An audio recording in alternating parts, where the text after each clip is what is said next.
A wandering is a miller's joy, a miller's joy. My name is Bryan Benner.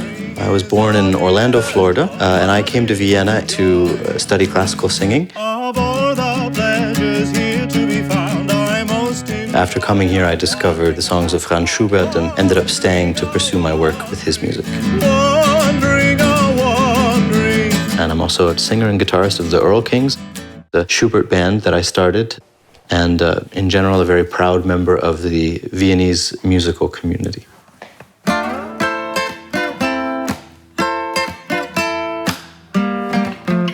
The Schubertviertel is in the 9th district of Vienna. If your eyes are open for it, there's plaques everywhere that tell you little stories about Schubert and the different things that he and his friends did around that area.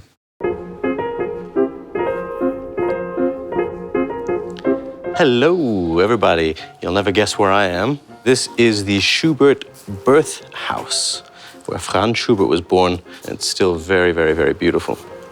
Franz Peter Schubert. What makes him special in general is certainly his output. In the 31 years that he was alive, he wrote well over 600 songs, leaving behind a huge body of work. But I think what's really most special about him that sticks with me and that continues to surprise and inspire me is that he seemed to have a sense of almost superhuman-like empathy in his imagination and his ability to be able to write from the perspective of any walk of life.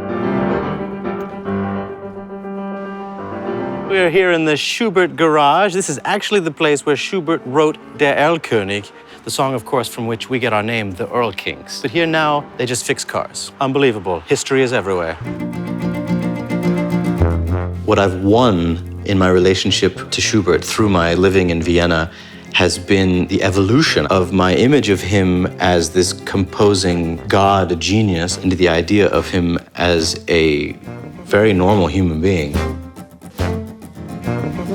Being able to walk down the street and imagine that he may have drunkenly stumbled down the same cobblestones is a very humanizing experience. It makes him kind of one of the guys, really, which is a nice feeling with someone you respect so much, you know?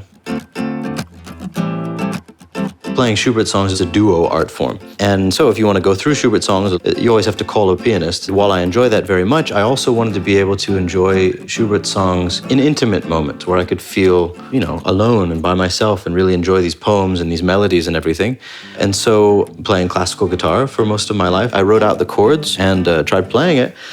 And I thought it sounded really nice. And then I realized, though, if I wanted to maintain all of the complexity, I had to find some collaborators, find some other musicians that could help me paint a more complete picture of these songs. Behind these doors here, there's a garden where apparently Schubert would hang out with his friends and work on his music. So this is one of the places that I like to meet with my friends and my colleagues to hang out, work on our Schubert songs and kind of, you know, feel Schubert's spirit in the room as we're making music. Out in his boat he goes, and out in his boat he goes. An der Quelle saß der Knabe, Blumen wandte sich zum Kranz. So what did you come up with? By the stream I saw a child throw a flower into the water. It doesn't rhyme, but I think it kind of fits musically. I just felt a necessity to be able to sing these songs in my own language. Unfortunately, I have enough experience rhyming and writing poems and songs to be able to find a way that I could sing these songs in English.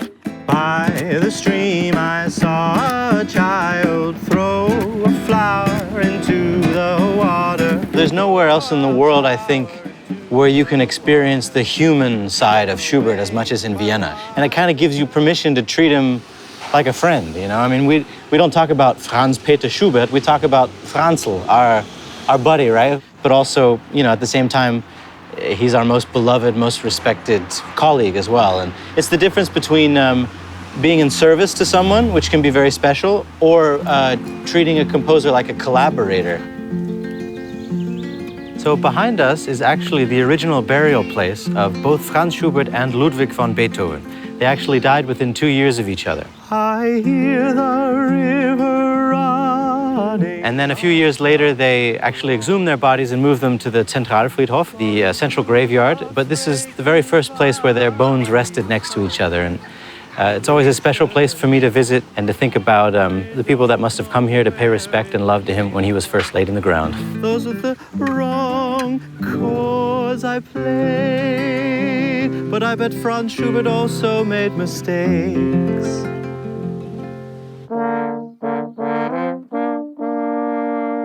We are finally in Vorarlberg for the Schubertiade. This is the peak, the climax of Schubert excitement. You guys peaking and climaxing for Schubert? Yeah, bring it in, all right. Schubert!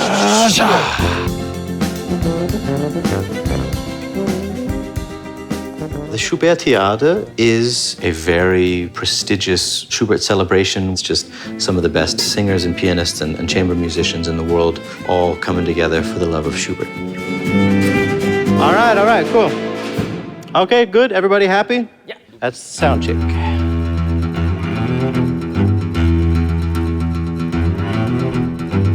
Yeah, it's a strange feeling, really. One has worked to arrive at this point for so long and, you know, dreamed about it for a long time, and now it's here. And honestly, I think we're all just really trying to enjoy it as much as we can, because it'll be over quickly, and I think we just want to savor every moment of it.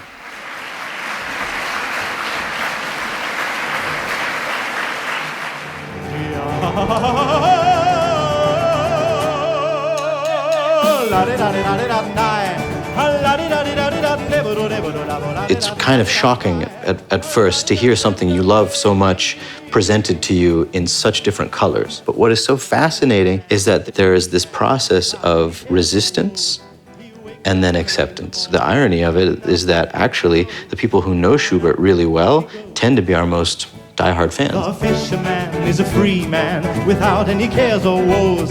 He wakes up early in the morning and out in his boat he goes. If people 200 and almost 30 years from now were making new interpretations of my songs, I would be delighted. So I can only imagine Schubert would have a similar approval.